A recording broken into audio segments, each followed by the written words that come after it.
올리라고. 그래서 얼른 위로 올려서. 우리가 요즘 국민 노래라고 하는 노래 함께 해보시겠습니다.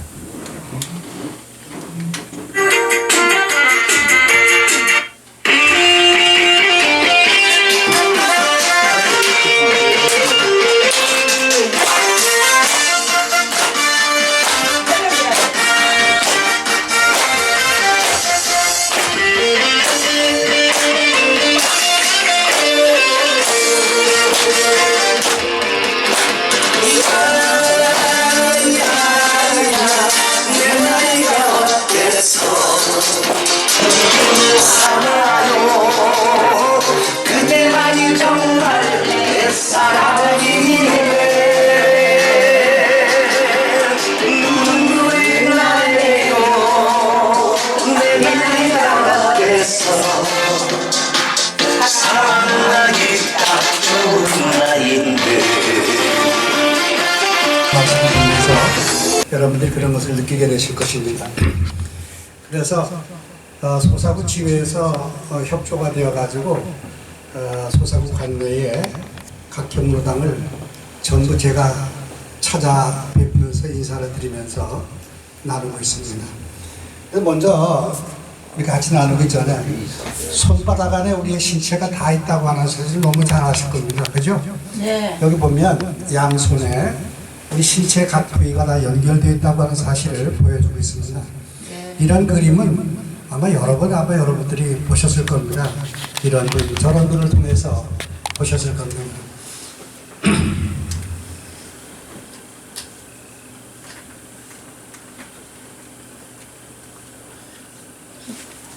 예, 이 손바닥 안에 모든 것이 다 연결이 돼가지고 특별히 손바닥을 칠 때는 다 한번 쳐보실까요? 손바닥 다다다다다다. 네. 내장이 연결되다 합니다. 내장이. 다음은 손가락. 손가락은 치매 예방이나 시력이 나쁜 사람들에게 만성부용 코감 같은 데 아주 손가락 좋다고요. 끝박수. 손가락 박수 한번 쳐보시죠. 기왕이면 한번 쳐보세요. 그래야 그러시면서 가능하면 저는 화장실에 앉았을 때도 그렇고 길을 가면서도 그렇고 그저 한가롭게 앉았을 때 필요할 때는 그냥 그대로 손바닥을 칩니다. 습관이 되시면 좋아요. 너무 좋잖아요. 연결되어 있으니까 다 운동되잖아요. 그다음에 보면 시력에 특별히 좋아. 시력. 자, 주먹 다 같이 한번 쳐보세요. 시험 잘하시는 분도 다 한번 쳐시는 게 좋아요. 자기 건강을 위해서 치면 자기가 좋으니까 다른 사람 좋아지는 게 아니고 그러니까 본인들이 한번 이렇게 쳐보시는 게 매우 회장님 한번 쳐보세요. 나는 손이 없어서 안 쳐요. 아, 그래서요? 화나하셨네. 예. 그 다음에 손목. 예. 뭐 그렇게 하시는 것이 있어서 용서하세요. 손목을 박수를 치면 어디가 좋다 그럽니까? 여자분들에게 좋다 그럽니다. 예. 그 다음에 손등박수. 손등박수는 요통, 다시 말해서 허리에 좋다 그러죠. 허리에. 그러니까 주무시기 전에도 그렇고 일어나셔도 눈이 띄어졌을 때 그저 불러서 앉아서 이 손가락 치시면 됩니다. 뭐 순서가 있는 게 아니에요. 5가지를 이렇게 드렸는데 5가지가 순서가 있는 게 아니니까 자, 같이 한번 쳐보실까요? 기왕 치시면 힘차게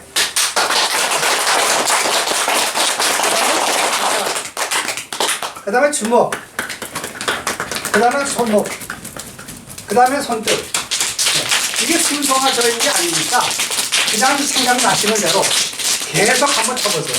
계속 치시면 누가 좋겠습니까? 본인이 좋은 거 아니에요? 치시는 자신이. 그러니까 한번 계속해서 치시면서 여러분들의 건강이 좋아지시기를 바랍니다. 자, 저희랑 두지 말자 미련이랑 두지 말자 인생은 나그네 인생길이 과연 잘 사는 것이 무엇일까?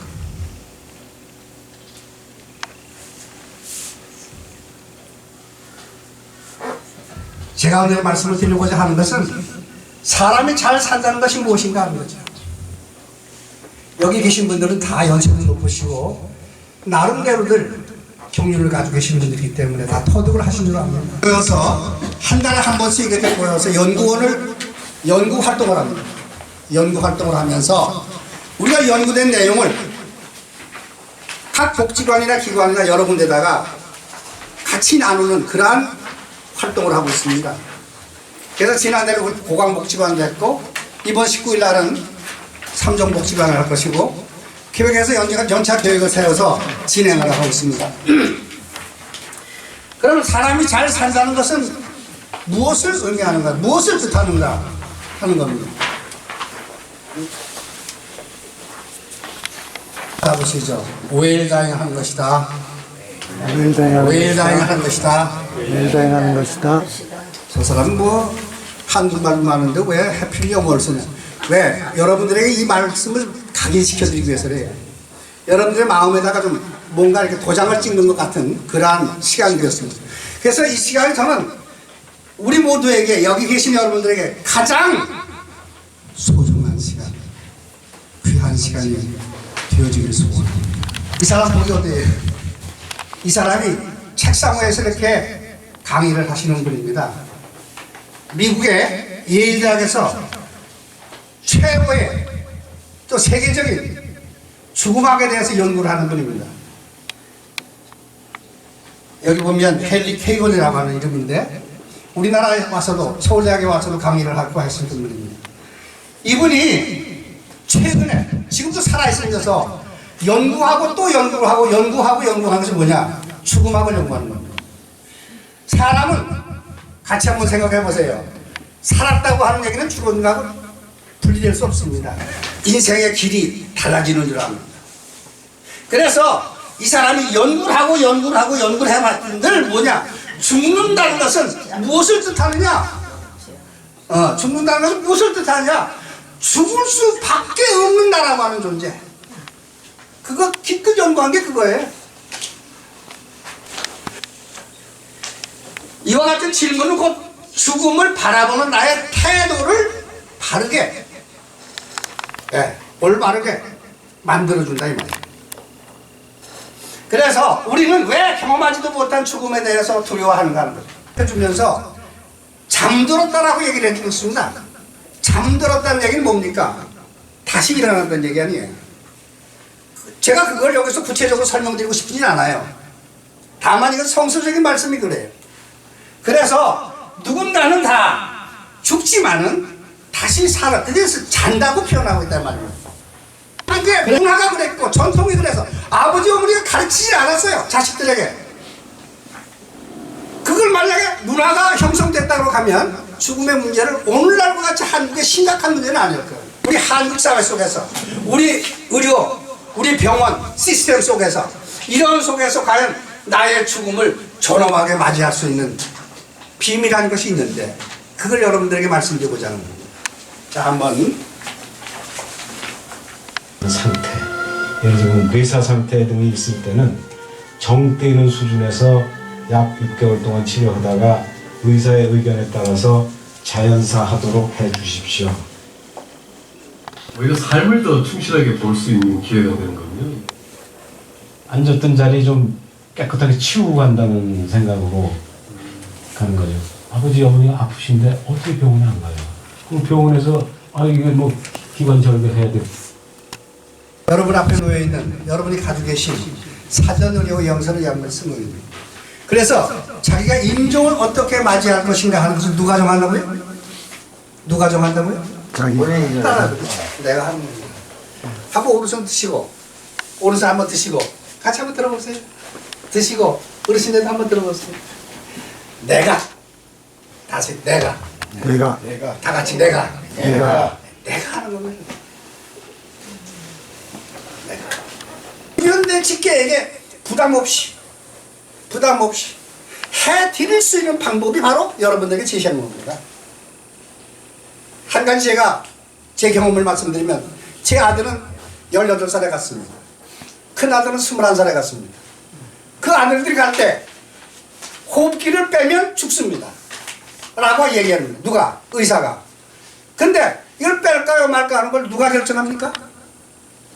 당연히 그 사람은 의사는 누구에게 아버지한테 묻습니다. 저는 그걸 정말 가슴이 무너지는, 정말 가슴이 아프더라고요. 정말 하늘이 무너지는. 그걸 빼야 되는 걸 못 빼는 것을 누가? 아니 어르신들도 마찬가지예요. 어르신이 여러분들께서도 이것을 빼느냐 안 빼느냐 그것을 누가 정하자고 하는 겁니까 지금? 여러분 스스로가 정하자고 하는 얘기입니다. 그걸 정해놓게 되면 여러분의 아들 딸들이 그렇게 길러서 땀 흘려서 손발이 다달도 길렀던 그 아들 딸들에게 부담 없어요.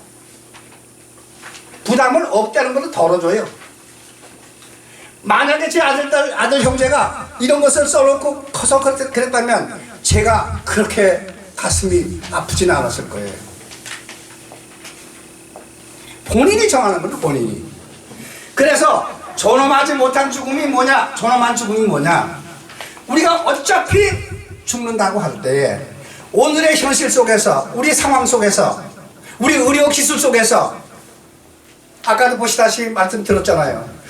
요즘은 의술이 얼마나 발전이 됐는지 인체의 각 부분을 다 바꿀 수 있습니다. 치료도 목적이 있습니다. 그러다 보니까 거기서 부작용이 여러 가지로 생기는 겁니다. 그러다 보니까 오늘날 병원이 저렇게 크게 된 이유도 정당하게 아름답게 정말 성실하게 해서 참다운 의사로서의 간호사로서의 그걸 다 했다고 한다면 과연 오늘날 저런 병원이 커질 수가 있을까요? 거기에는 분명히 인간의 욕심이 생기게 되고 인간의 생각이 들어가고 병원을 운영하면서 사업자입니다. 그 사업자 밑에서 누가 일합니까? 의사들이 일하는 겁니다. 그러면 의사들은 종업원이에요. 바꿔 말하게 되면. 그럼 누구를 좋게 해야 됩니까? 고용한 사업주를 좋게 해야 되겠죠. 그렇게 하려고 하다 보니까 끝까지 문제가 생긴다 이 말입니다. 그래서 존엄하지 못한 죽음을 우리 생각한다는 그거 생각하지 마시고 존엄한 죽음을 한번 생각해보세요. 우리 사람은 두 가지로 되어 있죠. 우리 사람은 육신과 뭐가 있어요? 우리 정신의 세계가 있잖아요. 그게 심령의 세계가 있잖아요. 그걸 마음이라고도 하고 생각이라고도 하잖아요. 이게 두 가지로 되어 있단 말입니다. 그래서 육신의 삶은 육체적으로 평안하게 죽으면 그게 얼마나 바람직하겠어요. 그렇죠? 여러분 그렇게 생각하지 않습니까? 그렇게 하면 정신적으로는 어때요? 영적으로는 고통과 상처를 치유받으면서 마음에 걸림이 없이 임종을 한다고 하면 그보다 더한 것은 없겠죠. 그것을 우리는 존엄한 죽음이라고 말할 수 있다 이 말입니다. 여기서 제가 말씀드리는 그걸 갖다가 존엄한 죽음이라고 말씀을 드리는 겁니다. 그렇다면 무의미한 연명치료, 다시 말씀을 드리지만은 의사들은 어떻게든지 그 생명을 연장시키든 어떻게든 살리는 것이 목적. 살리다가 여러 가지 문제가 나왔죠. 살리지 못해가지고 또 문제가 생겼죠. 그런 같은 사건이 뭡니까? 보람의 사건, 보람의 병원의 사건, 연세대학교 세브란스 병원의 사건, 이런 사건들이 다 이와 다 연관이 되지 않습니까? 만약에 여러분들께서 여기 제시해드린 여러분의 가지고 계시는 양식에다가 자기의 뜻만 분명히 해놓다고 한다면, 해놓는다고 한다면 이것이 법으로 보장받을 수 있도록 현 사회가 법에 법제화하기 때문에 현재는 대부분에서 판례가 나와 있는 게 있어요. 이따가 말씀을 드리겠습니다만 어쨌든 무의미한 연명치료는 육체적으로는 완화치료의 방법을 가지고 기술을 가지고 정신적으로는 뭐예요? 연명치료에 의존하자 중환자실에서 그냥 오라의 치료가 그냥 가는 것이 아니라 그것을 다 풀고 갈 수 있는 방법이 있어요. 그게 뭐냐? 따라서 해보세요. 호스피스. 제가 제 건물에서 살고 있는 젊은이가 50대입니다. 부인이 병원에 입원을 했어요. 병원에서 하는 얘기가, 의사가 하는 얘기가 호스피스 옮기라래요. 그러니까 이 남자가 남편 되는 사람이 뭐라 그럴까요? 못 옮긴다 그래요. 왜? 호스피스를 가면 뭐 하는 줄 알아요? 죽는 줄 안다고요. 죽는. 우리 그렇게 인식하고 있다 이 말이에요. 그러나 그게 아니에요. 그게 아니에요. 호스피스. 우리나라가 2,400동인가 필요한데 지금 가지고 있는 게 얼마예요? 800개 정도뿐이 못 돼요. 병상이. 그래서 이것을 보건복지부에서 더 만들고 더 증축하려고 하지만은 그게 쉽게 되진 않잖아요.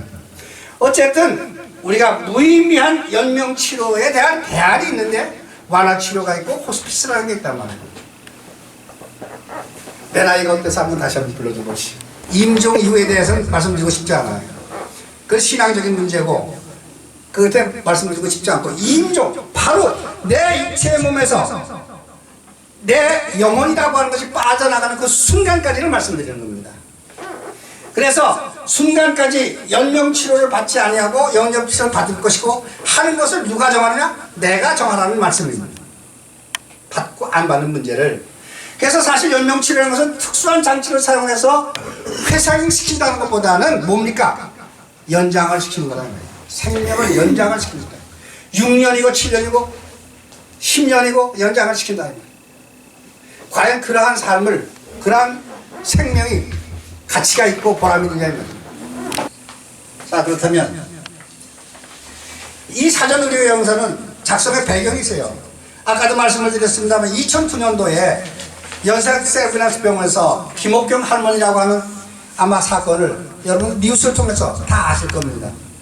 근데 이거 누가 이겼어요? 누가 이겼어요? 환자가 이겼죠. 어디까지 올라가서? 대법원까지 올라가서 환자, 이 김옥경 할머니의 유가족 내지는 직계 자손들이 고소했죠. 그래가지고 재판을 받았는데 결국은 누가 이겼냐? 환자 측이 이겼어요. 병원이 졌어요. 고전에는 언제죠? 보람의 병원에서 그런 사건이 똑같은 비슷한 게 있었어요.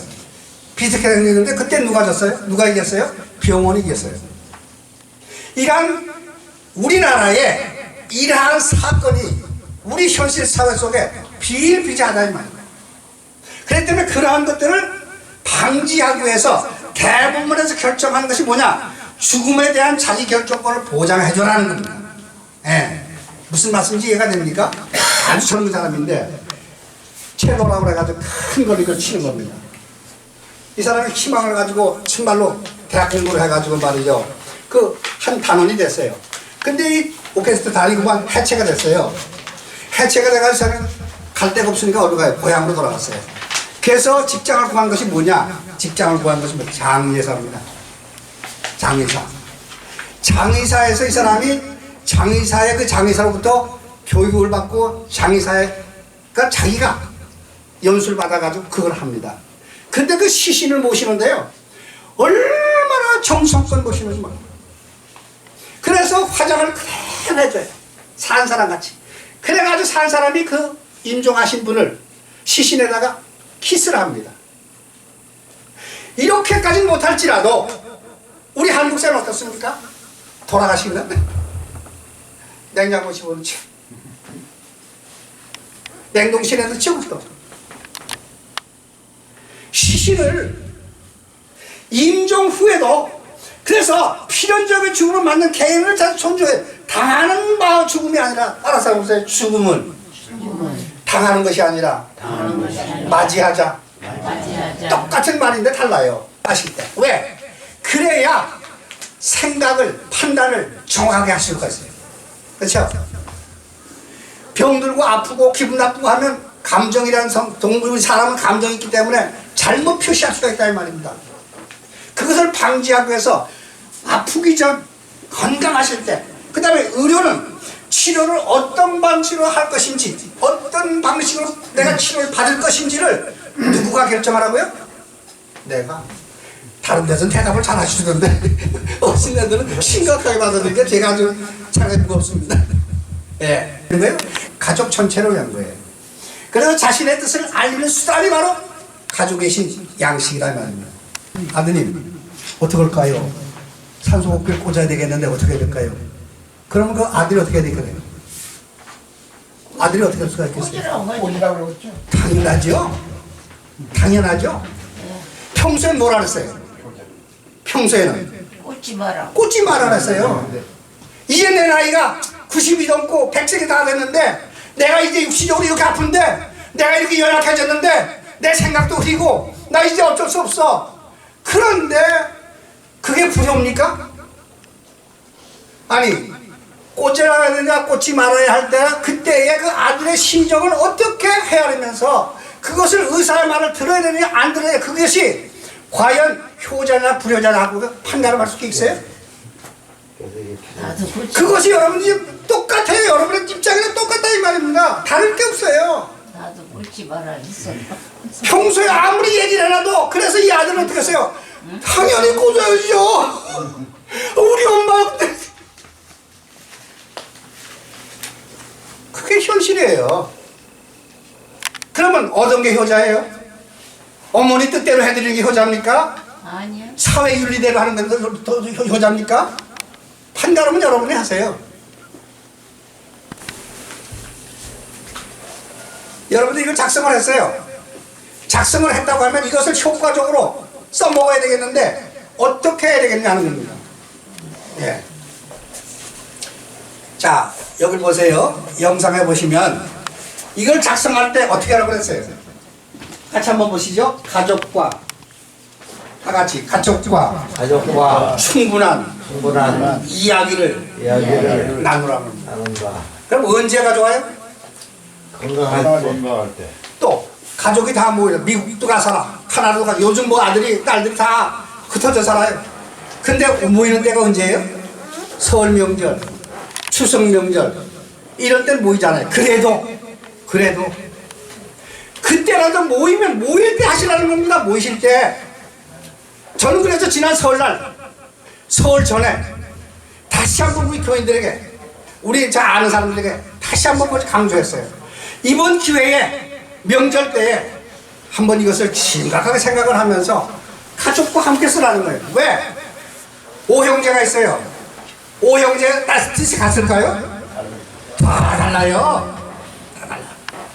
그래서 형은 엄마가 원하는 대로 하자. 셋째는 아니야. 그게 어떻게 자식의 돈을 그렇게 할 수 있어? 옥신각신 싸워요. 심지어는 법정 투쟁까지 올라가. 그게 현실이야. 예, 일일이 제가 이러한 말씀드리려면 한이 없어요. 그런 것들을 자식들이 7형제가 됐든 5형제가 됐든 3형제가 됐든 남매가 됐든 그들이 앉아있는 자리에서 내 뜻을 밝히라는 겁니다. 그러면 그들이 미워하고 싫어하고 아버지가 좀 무식하다고 그럴까요? 절대 그러지 않습니다. 오히려 야, 우리 아버지 참 대단하시다. 참 존경스럽구나 말이야. 일생을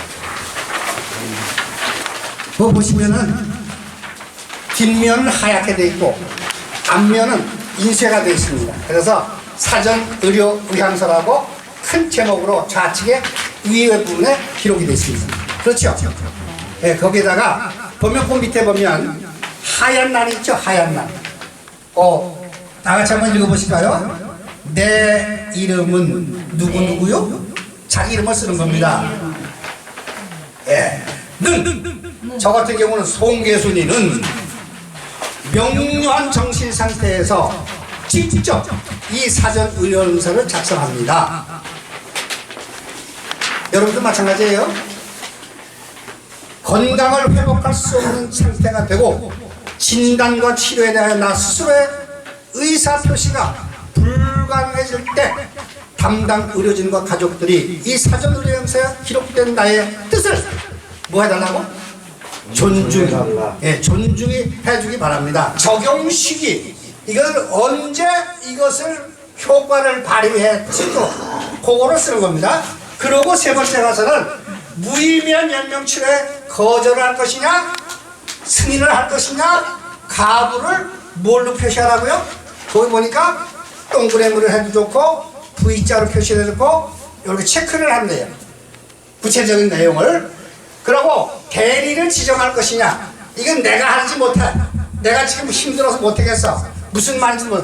그렇다면 아드님이 하시든 따님이 하시든 직계, 나를 대신할 수 있는. 그리고 작성자 및 승인이 거기다 서명을 하시는 겁니다.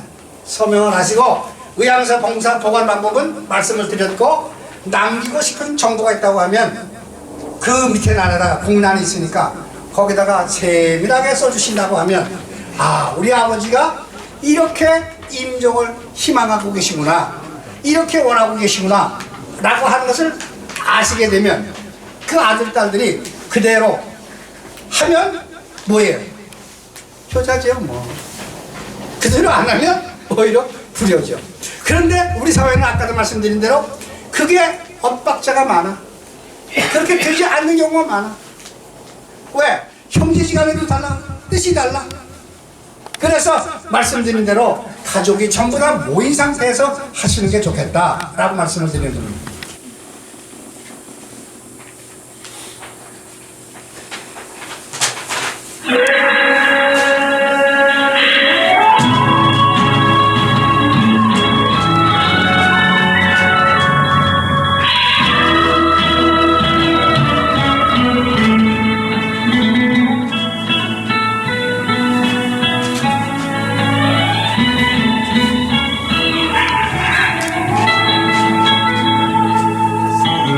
하늘에 흘러다니는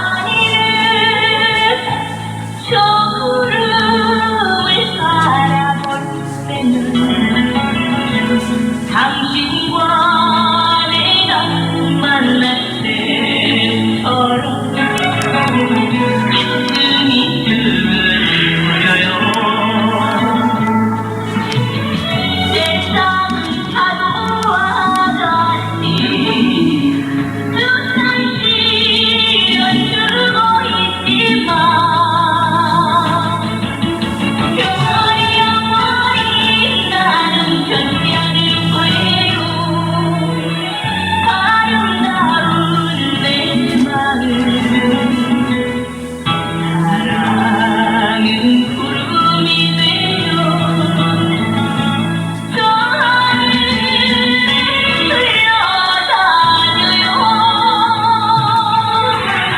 일곱 가지를 여러분 제시해드립니다.